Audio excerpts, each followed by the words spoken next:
Hey everybody, just here to show you how to turn this in. So I just reopened this, maybe yours is already open. But let's go ahead and get rid of our data panel.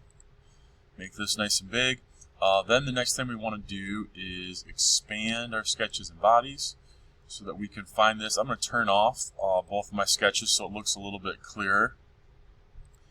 Make sure I'm in this home view nice and big. Highlight the body so that it's blue. Right click it.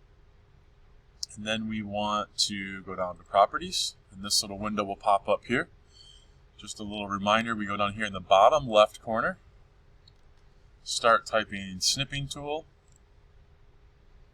and we're going to click on new, and then start moving your mouse so that we can drag a window around this whole entire screen. Get everything in there, file, save as. This was part 2, I think. I'm going to put up my downloads. And then that is what you can turn in so that this is showing to your Google Classroom assignment. And that's all there is to it. Have a good one.